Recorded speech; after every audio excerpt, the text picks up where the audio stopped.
image, image, image.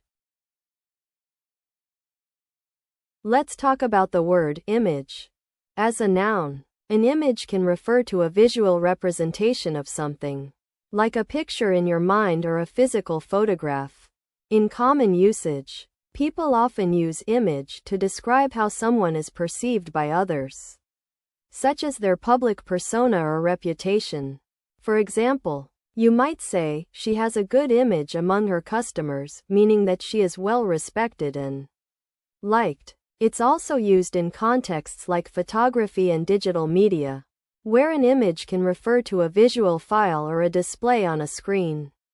One special note about the usage of image is that it can be used figuratively, implying someone's character or personality.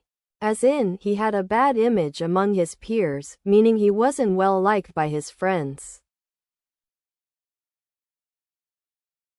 Let's explore 3 practical examples of sentence usage for the word image, along with some context explanations.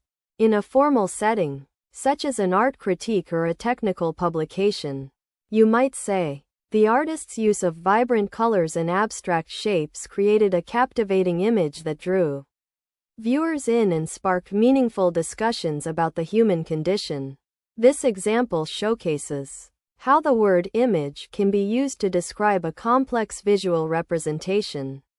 In contrast, in a casual conversation with a friend or family member, you might say, "I love taking photos during our vacations.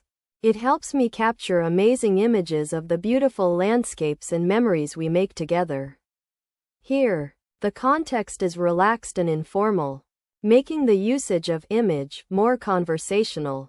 For instance, in a business or academic setting, like a marketing plan or a research paper, you might say, "The company's rebranding effort aimed to project a modern image that appeals to their target demographic and increases brand recognition." In this case, the word image is used to describe the public perception of a company's identity.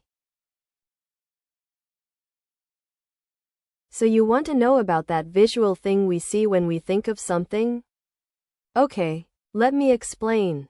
A picture in our mind is like a mental snapshot. It's a visual representation of an idea, object, person, or memory. We often get this picture by remembering what someone looks like, or seeing it in books, movies, or real life. It's like having a quick flash of information that helps us recall details or remember something we learned before. Think about when you think of your favorite food, you might see a mental picture of the dish, right? That's basically what I'm talking about.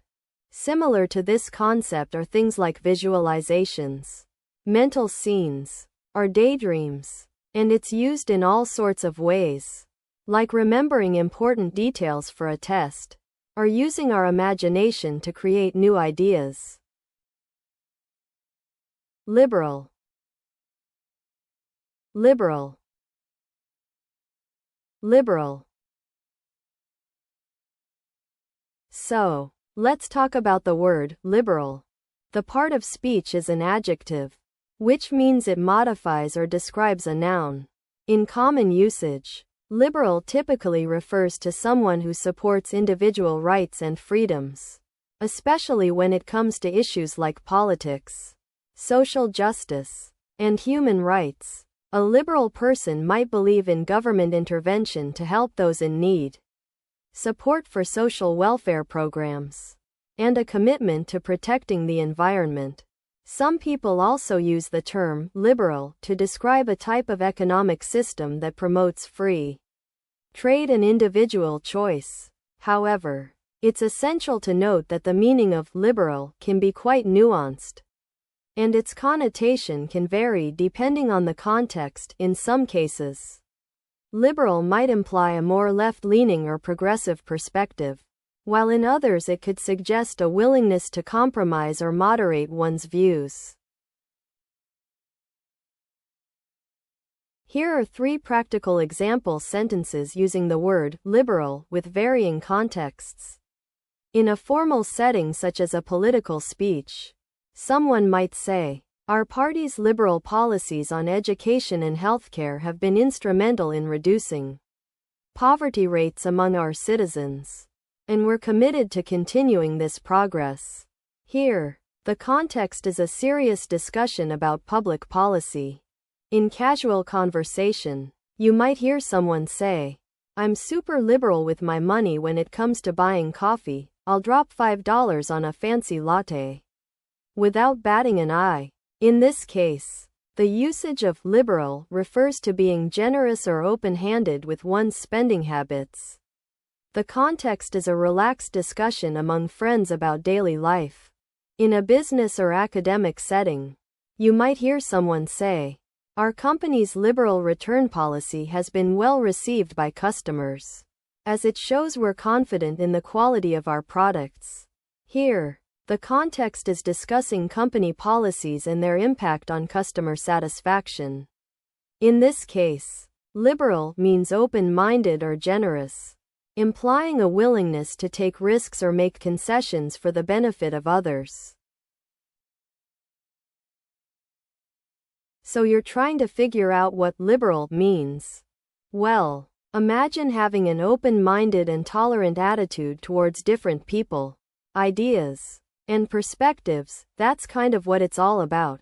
A person who thinks this way tends to be more accepting and willing to listen to others, even if they disagree. They also often believe in giving people the freedom to make their own choices and decisions, as long as those choices don't hurt anyone else. Think of it like a big umbrella that lets everyone under it feel safe and included. Some similar ideas are called progressive or moderate, and you might hear people talk about being pro-choice or having an enlightened view on certain issues. All these things share some of the same values as being liberal. License. License. License. The word license is a very versatile term with multiple meanings. As a noun, it can refer to an official document that gives someone permission to do something they wouldn't normally be allowed to do, such as driving a car. In this case, we say driver's license. In other contexts, like business or software, a license might mean having the right to use or distribute something owned by another person or company. For instance, if you're using someone else's music in your video, you might need to get a special license to do so. Common usage includes saying things like, "I got my driver's license yesterday," or "The movie studio needs a license to show this content online." In a formal setting, such as a government office, someone might say, "I'm here to obtain my driver's license. Please can you assist me with the paperwork?" This example illustrates the usage of the word license in a context where bureaucracy and official procedures are involved. In casual conversation, for instance while discussing a new video game release, one might remark, "I bought the game but it seems I need to get a license to access some of the online features." Here the emphasis is on obtaining permission or access to something that requires authorization. In business or academic settings, such as when negotiating a partnership agreement, someone might say, "We're required to obtain a special permit and license before we can start selling our product in your country." This example shows how the word license is used in contexts involving official permits and authorizations. So you want to know about that official permission thingy? Okay, imagine you're driving a car. In most countries, you need something that says you've taken a special test and learned all about traffic rules and road signs. It's like a stamp of approval from the government that says you can safely drive around. This official document is basically proof that you've met certain requirements, like taking classes or passing an exam. To become qualified for something, it could be driving, being a doctor, or even just using certain software or technology.